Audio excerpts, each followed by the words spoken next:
Good afternoon, and welcome to the Jewish Policy Center webinar series.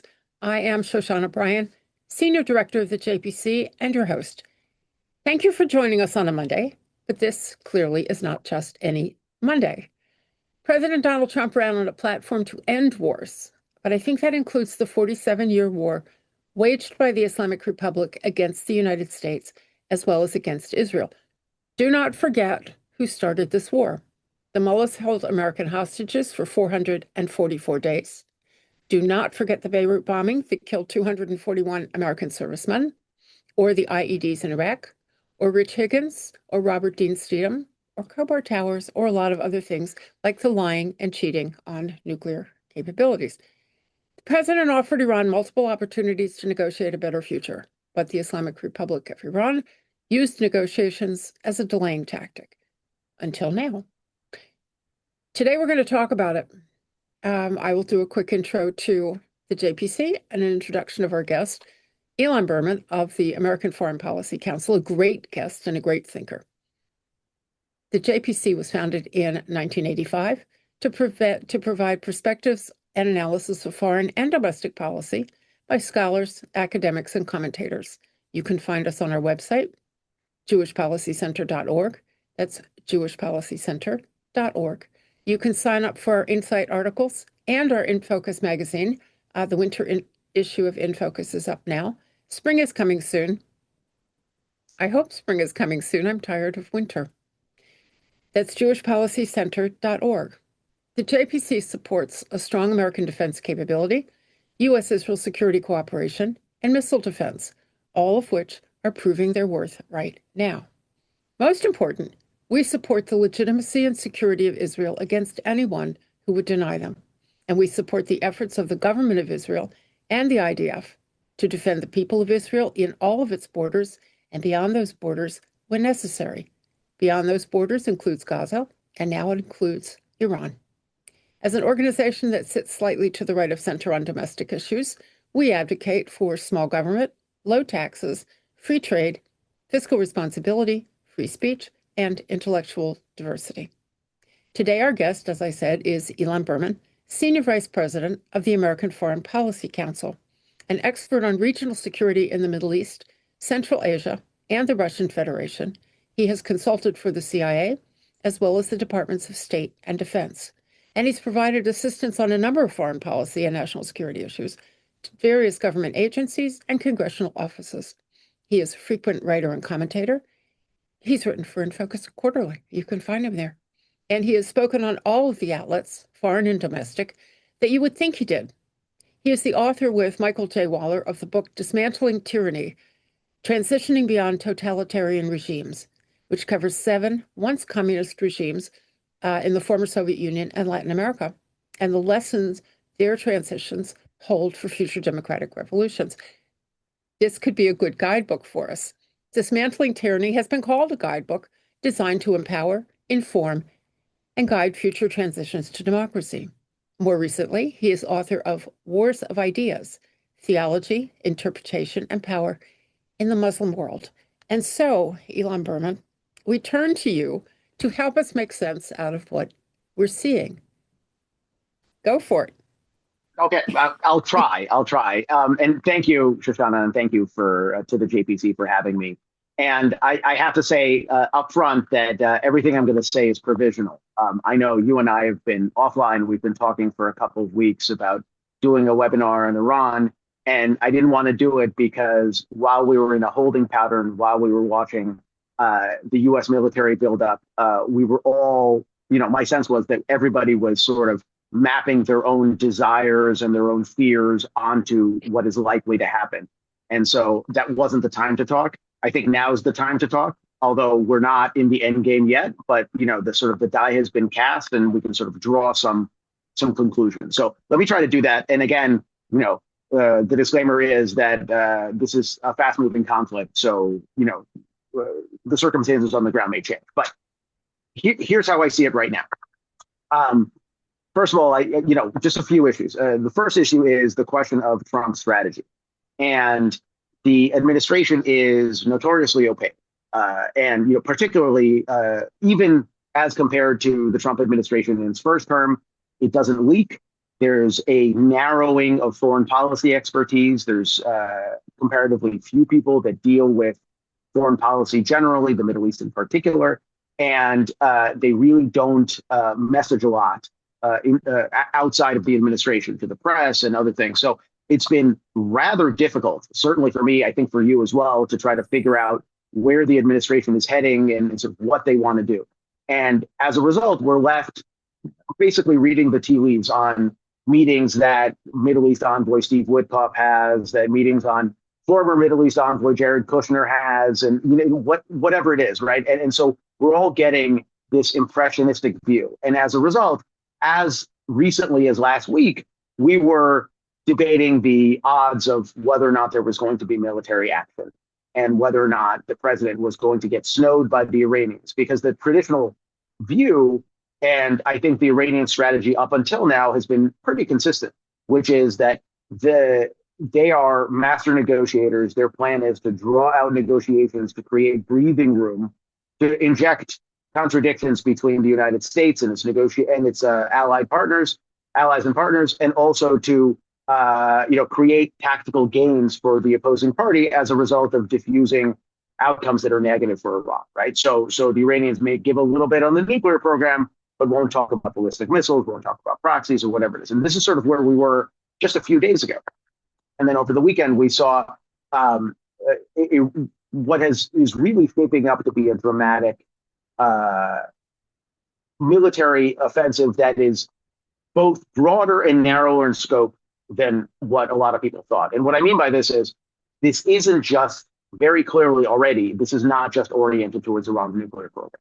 It's not even just oriented towards Iran's ballistic missile program, which is what the main thing as of this recording, the main thing that the Israelis are worried about. Because when Prime Minister Netanyahu came to Mar-a-Lago back in December, the thing that he wanted to talk to the president about most of all was the rapid reconstitution of Iran's ballistic missile program, where we'd seen since in the 6 months since the 12-day war of June that Iran had made some incremental progress on their nuclear file, but really a pretty significant reconstitution of the ability to serially produce ballistic missiles. So this is where the sort of the center of gravity is. But Trump isn't concerned with that, or isn't concerned with the nuclear program alone. What you're seeing now is increasingly a regime change operation. And here it bears noting, right? This is a dirty word in Washington. It's been a dirty word in Washington for a generation. But the regime change that Trump is thinking about is very different from what we saw in Iraq and Afghanistan, right? There is no appetite on the part of this administration for the type of extended nation building, the extended institution building that you saw during the George W. Bush era. That is, I think, very clear, both from the president's statements and also from the signals that we're getting, and he's been getting out of the Republican base for a long time. It is instead intended to, as a sort of tactical reset of the Iranian leadership in a way that might facilitate negotiations in a more compliant Iranian attitude, right? So don't think Iraq 2003, think Venezuela 2026, right? More that's more of the model that they're going for. But even that's really not sufficient. And I mean, that provides the background. The other thing that provides the background for what the administration is navigating when it comes to Iran and the Iranian leadership is there's been, I think, intellectual honesty demands that we point out that the American policymaker track record with the Iranian opposition is very mixed. For the last quarter century, we've, anybody who's been in Washington, myself, yourself included, we've been, approached by different Iranian opposition groups in the Iranian diaspora talking about, liberation of Iran, providing strategies that look very similar, and yet they don't work with one another. And one of the enduring points of frustration during Trump 1 was the fact that then Secretary of State Mike Pompeo did try to get these groups together, did try to get the monarchists and the Marxists and everybody in between to sort of sit at the table and talk. And he frankly couldn't do it. And his officials, his special envoy, Brian Hook, couldn't do it. And that's really left a bad taste in the mouth of the folks in the administration now, which is that the Iranian opposition really isn't ready for prime time, despite Washington Post op-eds or media interviews on CNN. It doesn't matter what they say. There's and so what you end up with, right? Those two things, the sort of the aversion to nation building and a lack of trust in the opposition, is a strategy that is looking at regime change as a behavior facilitation tool.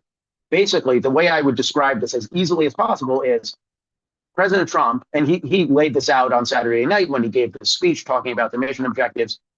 This America cannot be more Iranian than the Iranians, right?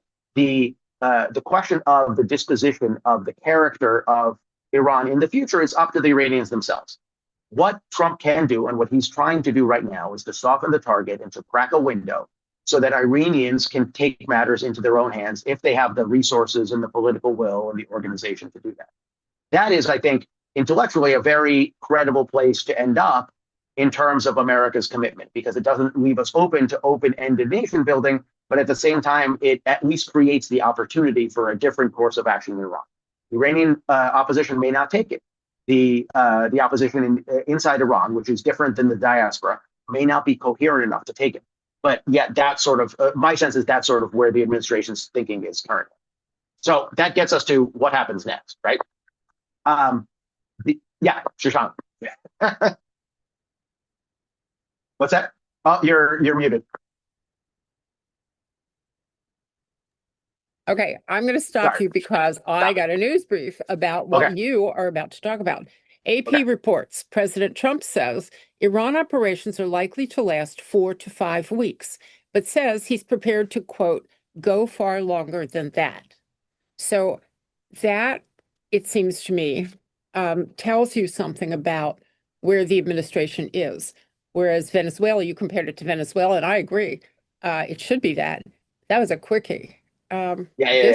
This maybe not so, and I'm just surprised to find that in the middle of our conversation. No, and I think that's right. I think that it'll take less time than that, even though for the next couple of months, next quarter of a year is assuredly going to be a mess inside Iran. But I think in terms of active combat operations, we're looking at less time than that. I think the president is setting the aperture very wide, but over time, as we get closer to the summer, as we get closer to the midterms, there's going to be this internal pressure, internal political pressure to scale down.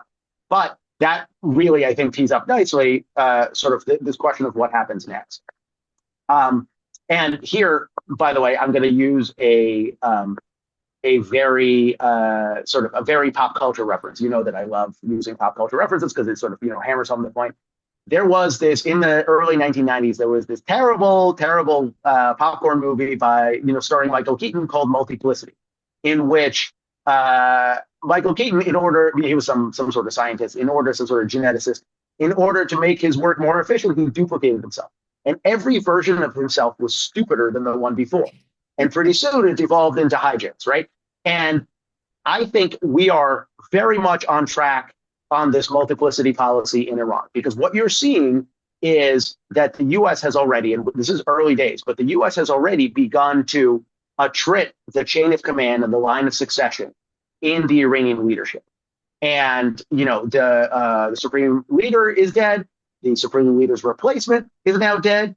There are credible questions about whether the likely heir apparent, which is the supreme leader's son, Mujtaba, may be dead also. Mahmoud Ahmadinejad is dead, which is just sort of window dressing for, it's just sort of, came along with the package.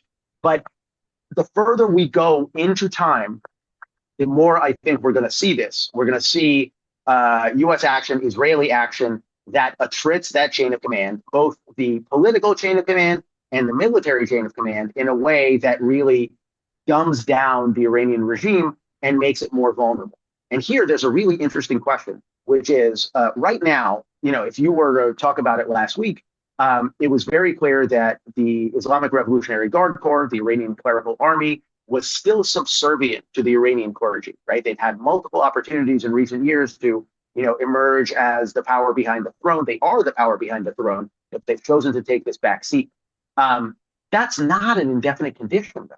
And so as this policy goes forward, as the U.S. systematically runs through the ranks of potential Iranian leaders, there is a scenario that envisions the Revolutionary Guards emerging as, from behind the throne to really occupying center stage in Iranian politics. That's one scenario. And by the way, I think, history tells us that authoritarian to democratic transitions are actually much more common, much less common than authoritarian to authoritarian transitions, right? Because what you have in authoritarian regimes is you have a super empowered elite, and they have all the levers of power. They have all the money. They have all the guns. They're in a better place to take over after the end of the last order. But that doesn't necessarily preclude the possibility that Iran becomes something else, right? And this is where Trump's message to the Iranians comes in and becomes really important. Trump said to the Iranian people, this is your opportunity, right? Stay inside. It's going to be dangerous. And after the bombing stops, it's your opportunity to take back your country. It's the best opportunity you're going to have in a generation. I think that's exactly right. And I think it puts the onus where it needs to be, which is on the Iranian opposition. And here it's worth pointing out that the Iranian opposition is not one thing. The Iranian opposition is at least two things, because what you have is an internal opposition, which is very inchoate, which is grappling with regime repression all the time. They have trouble in terms of connectivity, trouble in terms of outside messaging. They're not as organized. And then you have external opposition groups, whether it's the supporters of the Crown Prince Reza Pahlavi, or supporters of the Mujahideen Khalq, or supporters of other groups like the Iran Transitional Council or the Iranian National Congress, or whatever you have. There's no shortage of them, but their existence in the diaspora gives them greater breathing room, gives them the ability to interact with members of Congress, to interact with European parliamentarians, or what have you. But they are not the change makers. This is not going to be determined by them. They can amplify what's happening within Iran, but they're really not going to steer the course of events. So whether the Iranians themselves inside the country come out into the street becomes the most important thing.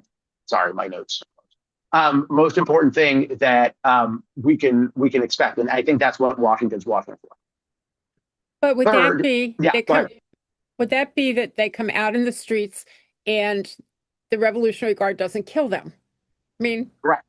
there is precedent here. So a certain number of people may be willing to go out in the street when they think they won't get killed. But doesn't this seem like also potentially an opportunity for the army to tell the people, we're not going to kill you. We're going to help you do this.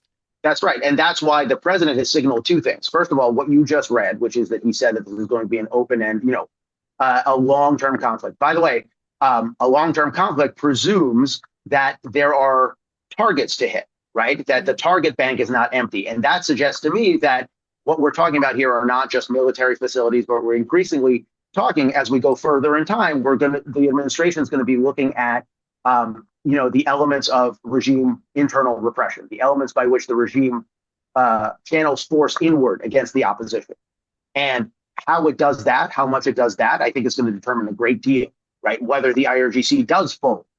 The second message that he sent, and he's already said this, and I expect him to say this again and again and again, is that if you are a member of the Iranian military and you lay down your arms, we will give you amnesty. Notice, we, America, will give you amnesty, because the people who are complicit in the current regime do not trust the Iranian opposition to allow them to go quietly into the night, right? And so that what the administration is trying to avoid is a post-Iraq war, post-Saddam Hussein overthrow, where we saw the creation of a ready-made insurgency, because the Coalition Provisional Authority basically said that anybody who was part of the old order can't be part of the new Iraq, and gave them no place to go.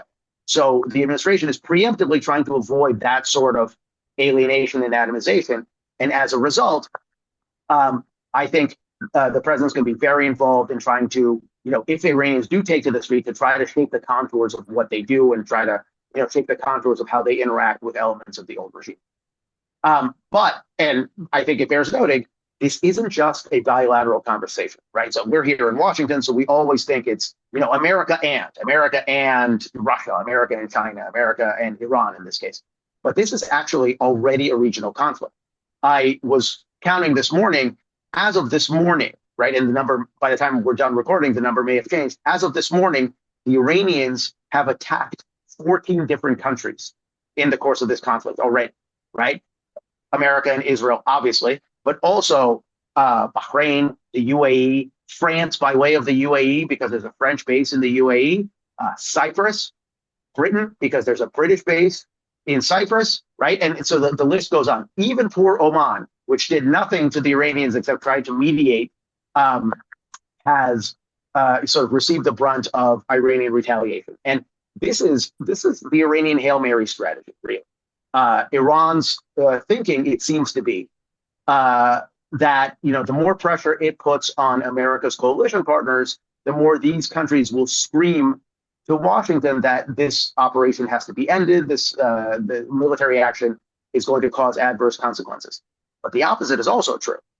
Through this type of indiscriminate firing around the neighborhood, Iran has really created its own regime change coalition because it has telegraphed to everybody, including the Saudis and the Qataris and the Emiratis and the Bahrainis and everybody else, that Iran is not a stable neighbor. The Iranian regime, as it's currently constituted, simply can't be allowed to stay and when the dust clears. And so the conversation isn't bilateral anymore. The Saudis have already said that they're going to respond in some fashion militarily to the Iranian missile strikes. And that means that the longer we move forward in time, the more we're likely to see free agents in the mix, the more we're likely to see pressure from these Gulf states, from these Middle Eastern countries that shapes the contours of the conflict, right? President Trump is going to be the tip of the spear, but he's not going to be the only voice in the room. And so at that point, yeah. So all these countries, some have relations with Israel, some do not have relations with Israel. Are they aware that they are creating an alliance with Israel? I mean, does it matter to them that this is essentially the expansion of the Abraham Accords without the expansion of the Abraham Accords? Or are they just planning to ignore the Israel thing and say, we're just defending ourselves?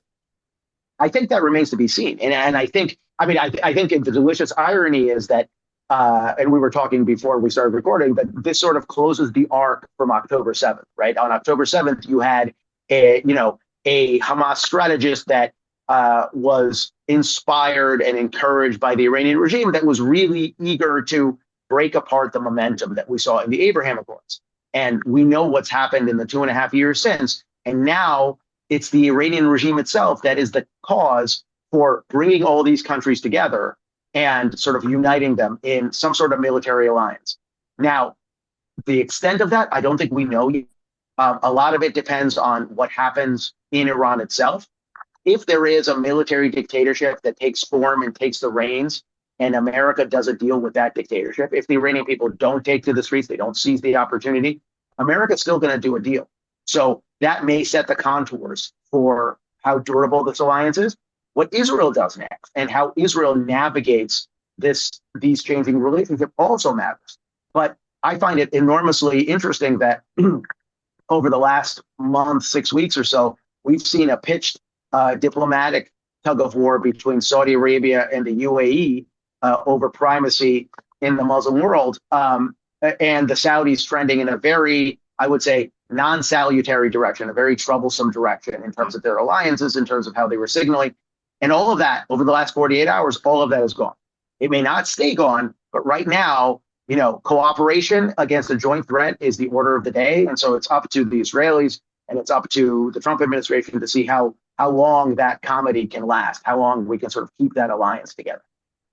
And then the last point, and then I'll sort of, I've spoken my piece. The last point is there's a broader frame here also. It's not just regional, it's actually global. Because ever since the Trump administration returned to office in January of last year, there's been this great debate that's been taking place in Washington. A debate between folks like myself, right? I count myself among them, who are watching what the Russians and the Chinese and the Iranians and the Koreans and the Venezuelans are doing, and sort of creating this consolidated axis of upheaval, for lack of a better term, right? Our friends at FGD call it axis of aggressors. I think that's not quite right. I think of it as an imperialist axis because all the countries have imperial aspirations, but nonetheless, however you call it, you've seen growing military coordination, growing economic coordination, growing cooperation on information operations, right, across all these different domains. this interaction. And then you have this other group that are, you stand where you sit. And if you're a China specialist, you focus on China to the exclusion of Russia, Ukraine, to the exclusion of the Middle East. You focus on Russia, Ukraine, you don't really talk about the Indo-Pacific, right? And President Trump, for a long time, it wasn't clear which way he was going to fall. And I think since the start of the year, it's very clear what he's deciding. He has thrown in his lot with the camp that I'm in, which says that all these countries are netted together and the axis has to be pulled apart by its constituent parts, right? So if you look from that broader frame, what we've seen over the last 2.5 months has been extraordinary.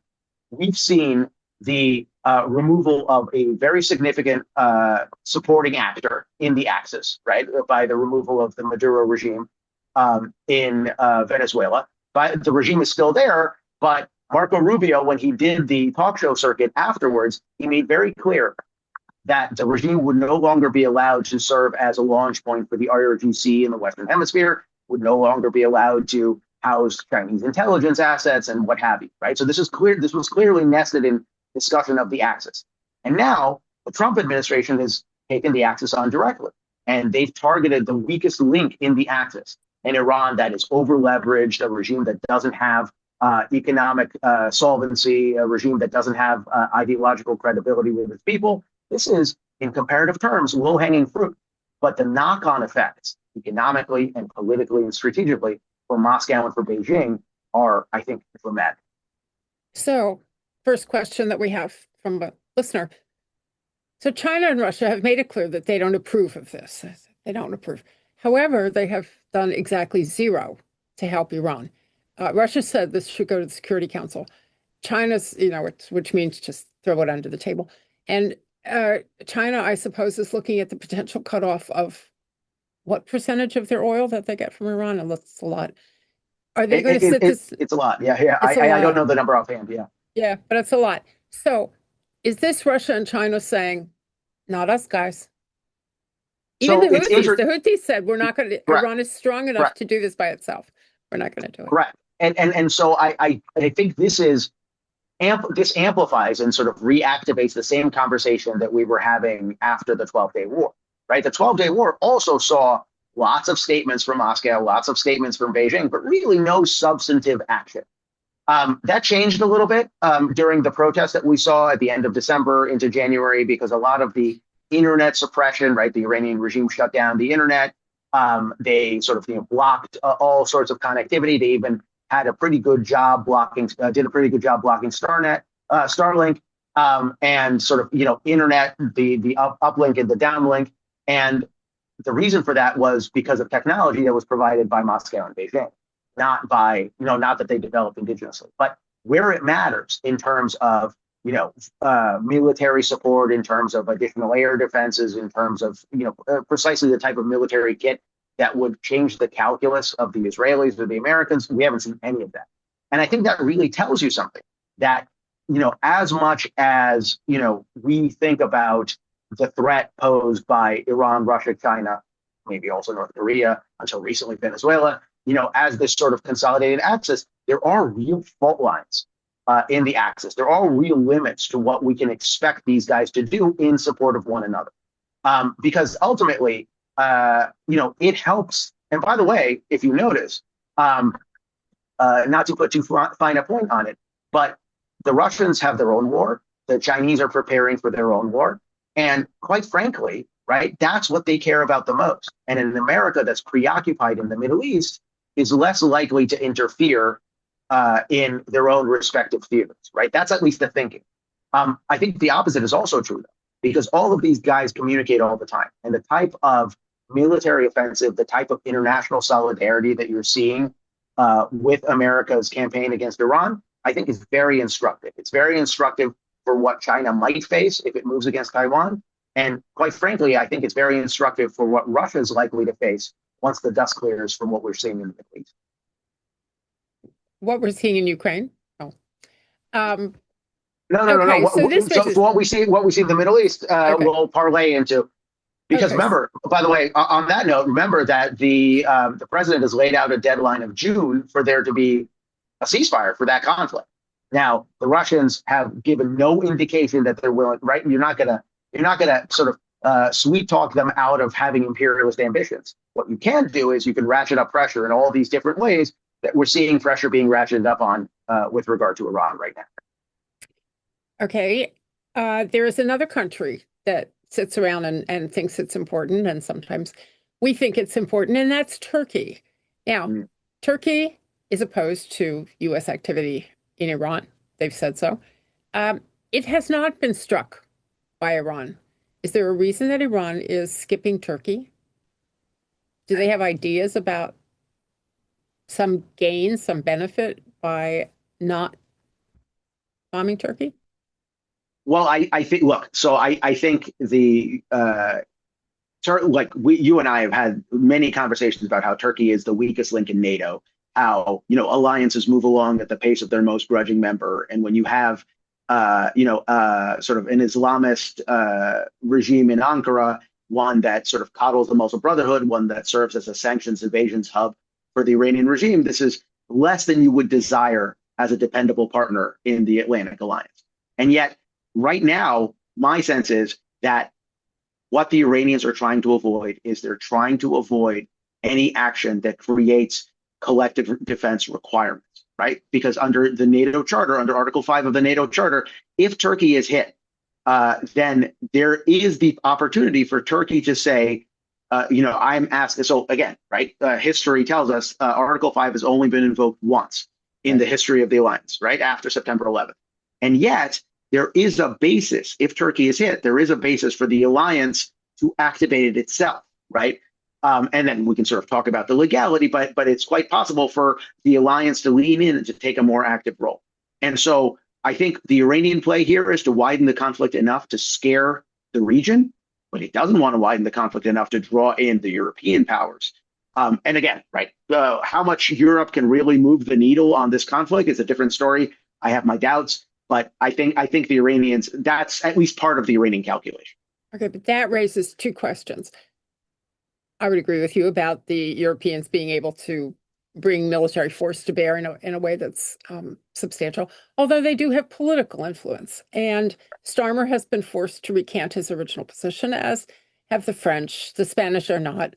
But Mark Rutte in NATO has now put his imprimatur on the president's activities. Is it possible for Europe to supply enough political clout to move things along here? That the Iranians look around and say, wait, we always relied on the Europeans to just be quiet and be on our side. So I think so, depending on what happens within Iran itself, right? So you can't fight something with nothing.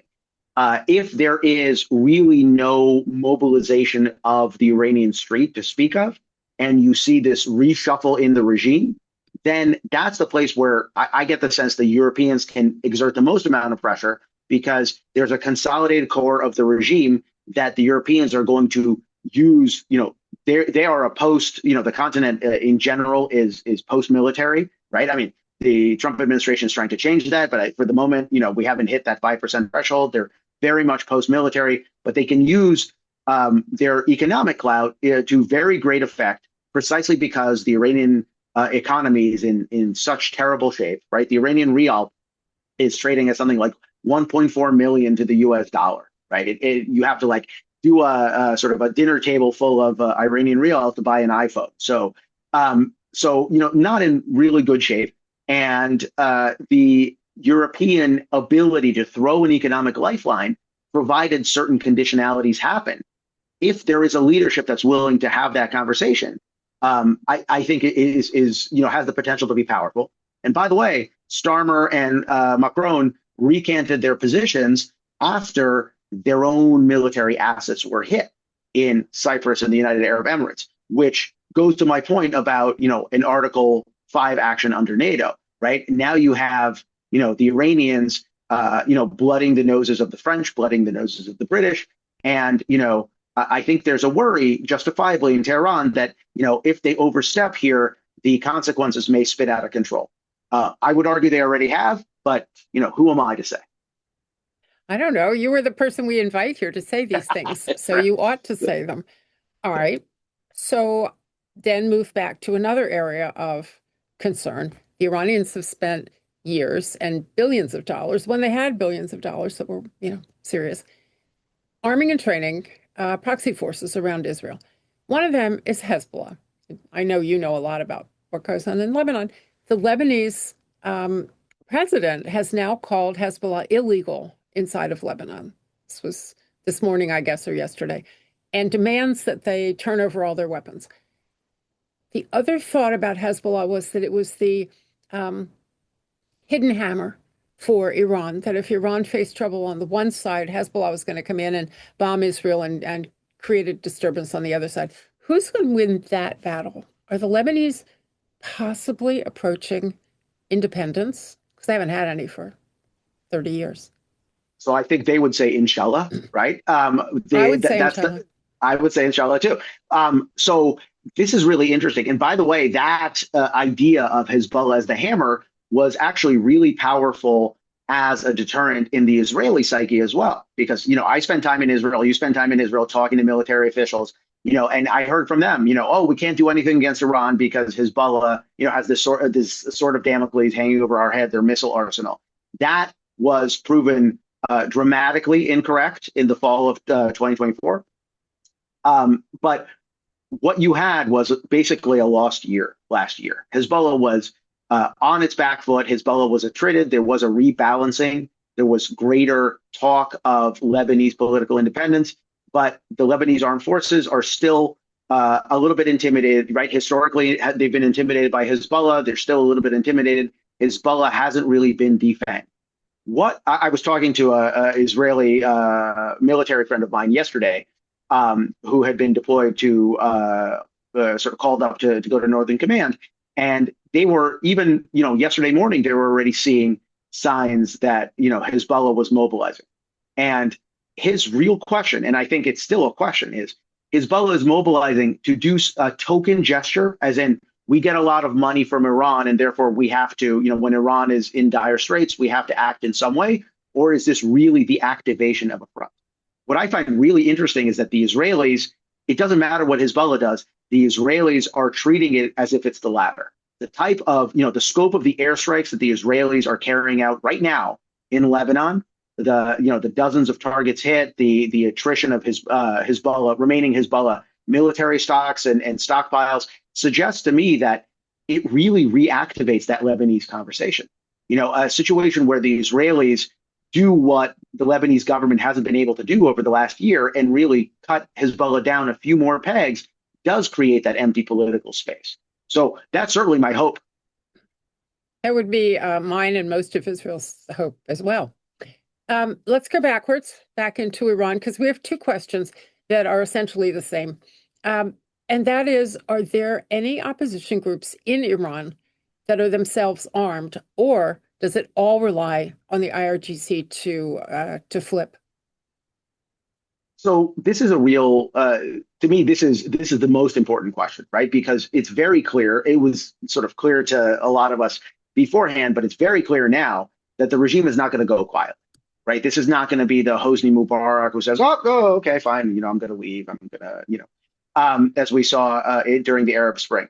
And so the question really becomes, can the IRGC and Artesh? So first of all, remember that Iran has two militaries. It has a standing army called the Artesh, these are the guys that fought the Iran-Iraq war. And then you have a clerical army, Islamic Revolutionary Guard Corps, which is intended not to defend the country, but to defend the Islamic Republic, which is not the same thing.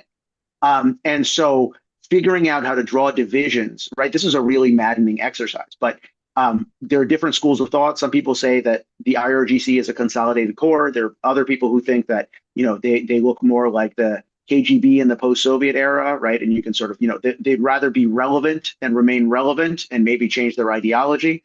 I think we're rapidly approaching that conversation. But what's clear is they are still a factor and they're still a player on the street.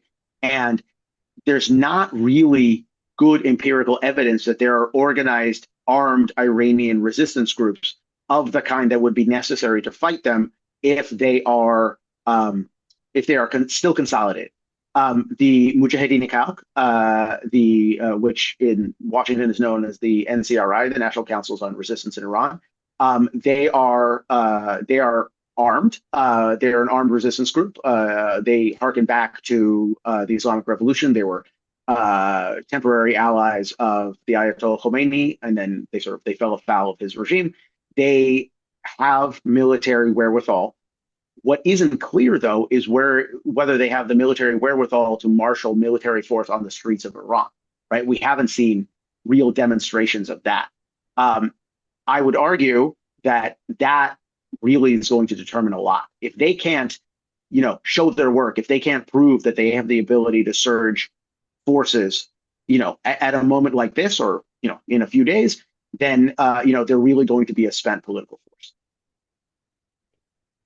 So then it seems that we really need the IRGC to move. In Venezuela, both the government and the military have moved. They've said they are going to do what we want them to do, and that's fine, because that has protected the Venezuelan people while we work things out. But it doesn't sound as if there is much hope for armed groups of anti-government forces in Iran. Right. And so the question is, and here the sort of the peculiar demographics of Iran really, I think, come into play, because Iran is, depending on how you rack and stack it, 93 million people. The Revolutionary Guards are, if you add to that their domestic militia, the Basij, right? It could be something like a tenth of the national population, right? Like that's a lot. And that also means, first of all, it means that they have a lot of manpower to suppress protests. But the converse is also true. It also means that somebody is going to encounter somebody who's a relative or a friend or a family member or whatever it is. And that's precisely what happened in Egypt, where the Egyptian military in Tahrir Square decided, there's so many, the groundswell of protests is so big that we're beginning to encounter our family members, and we're just going to put down our weapons. I hope it doesn't come to that, in the sense that, the potential for a bloodbath in those circumstances is actually very high. In the summer, not in the summer, excuse me, in January, when the Iranian regime was trying to battle back the protests, what they did was, because they were worried precisely about this eventuality, was they imported Arab-speaking militias from places like Iraq, so that these people would have no connectivity with the people that they were shooting on the street. I think that's going to be harder to do for the Iranian regime now, precisely because what Iran has done is to make every country in its periphery a stakeholder in the overthrow of the regime. So they've sort of, expanded the problem for themselves. But I think this is one area that we have to watch really closely. You know what? There's a country that hasn't come up yet, and I have a couple more questions before I let you go. But we haven't talked about Iraq. And one of the things, aside from the kind of messy way that we dealt with Iraq, and hope we don't do that with Iran, Iranian militias have taken over large parts of Iraq and large parts of the Iraqi government. Is there a possibility now that Iraq finally gets to run itself? So maybe, right? And advisedly, right? I'm not an Iraq specialist, right? I've sort of watched it a bit. I think the administration has really tried over the last month and a half to reach in and sort of reshape Iraqi politics in a pretty intrusive way, in terms of telling the former prime minister, now maybe candidate for prime minister again, Nouri al-Maliki, that he's not allowed to run. But your point, I think, is very well taken. The incorporation of these Shiite Iranian-supported militias into the standing armed forces of the Iraqi military has really reshaped the complexion of national politics over the last half decade. And the question now is, in the absence of Iranian pressure and Iranian political leverage, is it possible to rebalance Iraqi politics, right? So maybe not liberation yet, but I'm interested in, is there more breathing room for non-Iranian affiliated Iraqi politicians to really spread their wings now? Yeah, that would be interesting, because, it's hard to say if Iraq is better off now than it was in 2003. But certainly they don't really control their own destiny. And that's probably what we're looking toward in a lot of these cases, getting Iran out of the way so that countries can fulfill their own destiny. So I got two questions here from one person. And I know this isn't really your main area of expertise, but what do you think? What are the prospects for domestic U.S. terror activities by the IRGC, etc.? And, he notes, the Pensacola Naval Base is, quote, on lockdown as an intruder arrives by boat. We don't tend to think of ourselves as being under attack. What are the possibilities that the Iranians have assets here that they will use as a desperation measure? Oh, 100%. And this is, I think, this sounds alarmist on its face. I think it's definitely not alarmist, and I'll give you some statistics just so you sort of understand. Between 2006 and 2012, so just those 6 years, there were three, and this was sort of the high point of this trend. There were three separate terror attacks attempted terror attacks by Iran in the U.S. homeland, orchestrated out of Latin America alone. Right, there was the 2007 Iranian-inspired attempt by a Guyanese national to blow up the fuel tanks under JFK Airport. There was the 2011 attempt orchestrated by the IRGC in Latin America to hire somebody to kill the Saudi ambassador to the United States at Cafe Milano here in town. And there was an attempt the same year by Iranian and Venezuelan operatives working together to carry out cyber attacks on critical infrastructure like dams in New York City and things like that. So this is real. And in the summer, during the course and immediately after the 12-day war, there was a lot of attention from U.S. law enforcement agencies, domestic law enforcement agencies, on precisely this, right? Figuring out whether or not, if the conflict drags on, whether or not it was possible that we would see this sort of activity.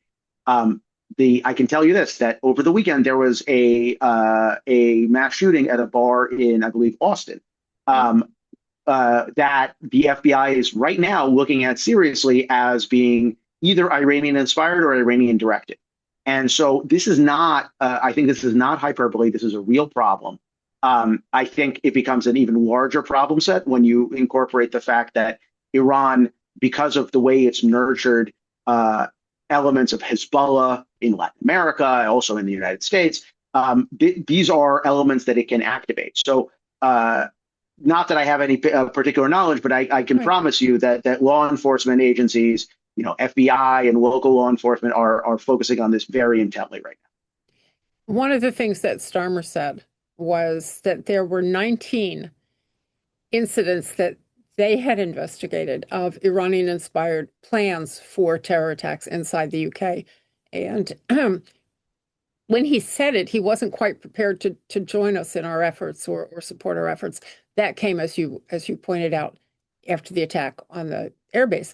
But if the British acknowledge 19, it's a lot. Right. So we do have to worry about it. The closed border, absolutely. I suppose, helps us. The southern border being relatively closed helps us. Last thing, we haven't actually mentioned oil. China gets, as we did say, a large percentage of its oil. One of the things that seems to me that the Saudis were worried about in that, what should we say, sort of nasty period of a couple of months over the UAE and things like that was perhaps a fear that Iran would come back into the community of nations, be allowed to sell its oil on the market, and therefore constrict Saudi profits. Saudis have been doing terribly economically. So there was every reason for the Saudis to want Iran to disappear, and every reason for the Saudis not to want Iran to come back into the good graces of the United States. So are they happy? Are the Saudis looking at this as potentially raising the price of oil for them? Because if the Saudis can't sell, right. If the Iranians can't sell, the Saudis can.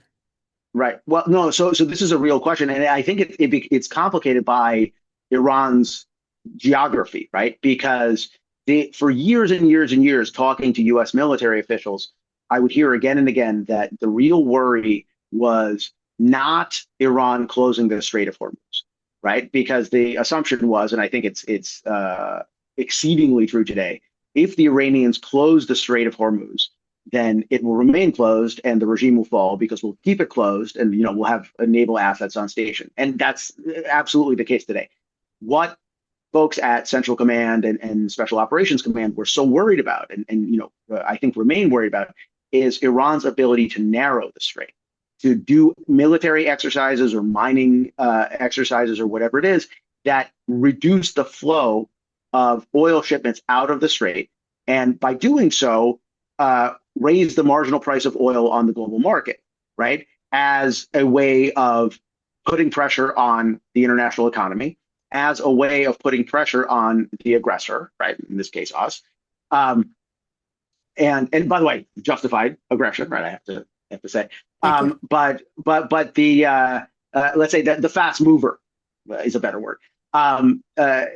And therefore, we may roll back our military operation before it's timed out. In particular, I think there's a worry on the part of the administration that what China will do if that's the case, if oil really becomes an issue. It's I looked it up while we were talking. I believe it's something like 50% of Chinese total oil imports from the Middle East. So I think it's like 15-20% of the total, but it's 50% of imports from the Middle East. But all of that is changing a little bit because the Chinese are trying to diversify.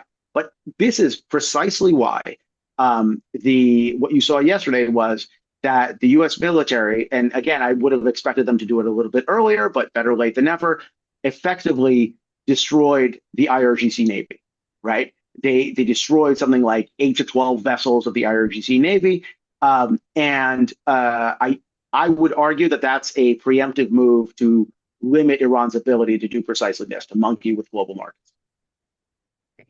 Ilan, we're going to take a deep breath here and try to slow down, because there is so much information, and it is a wave of information, a wall of information. So we need to process this, and I need to thank you. But I also need to do pleasure. what I always do. Thank you. What I always do, which is to end a program by asking a question, the answer to which is positive, because you've got to leave on a positive note, particularly at a moment when our planes are dropping bombs on people and people are getting killed, and it's not a great day in that regard. But I can't think of a question that will produce a positive response from you. Therefore, I will ask you just to say something positive. What's the best you see realistically, the best you see coming out of this?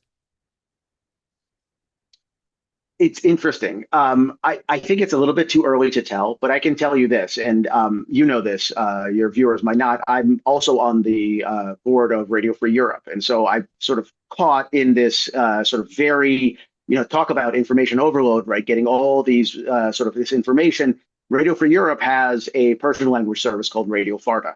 And and it's been a pretty rough year because the company has been sort of fighting acrimoniously with the administration. But what's striking to me is the type of stories that are coming out of Iran now that Farda is producing, right? Because we are setting aside the sort of the strained relationship with the administration. What you're hearing, the stories that you're hearing out of Iran, are actually validation of what the administration is doing. This idea of pulling the lid off of the Iranian regime, and getting rid of the man responsible for families being separated, for women being brutalized, for religious edicts that have been enormously harmful to national prosperity. And so the stories that you're hearing out of Iran, I think, tell you everything. It's not this sort of this performative chest beating that you see out of countries like Malaysia or, whatever it is. It's genuine joy. And I think that really tells you something about, the next step, of course, is for them to mobilize and for them to take back their country. But I think there's no question in my mind that, from the perspective of ordinary Iranians, the U.S. is where their hearts are. And that, by the way, is true in American cities as well. You've seen them in San Francisco and Los Angeles and New York and Washington. And it's also true in some of those European countries that haven't been particularly friendly, like the UK and France and Canada. And they're marching for us. I love it. They're marching with American flags and Israeli flags. One group of them was singing Hatikva. Okay, that's a plus note. I appreciate the plus note, Ilan. Thank you for enlightening us. Thank you for helping us travel down the road that we're traveling. And we are continuing to travel. Ladies and gentlemen, there will be another webinar at our normal Thursday time slot. So watch for your invitation for that, or go on the website and sign up. And I am doing a webinar Thursday afternoon for Edwin Black. So if you want to check out the Edwin Black website, you can find me there. And we're just going to try to push as much good stuff, as much serious information, leave the propaganda home as we can over the next couple of weeks. And we hope you'll be with us. Again, thank you, Ilan. I appreciate it. My pleasure.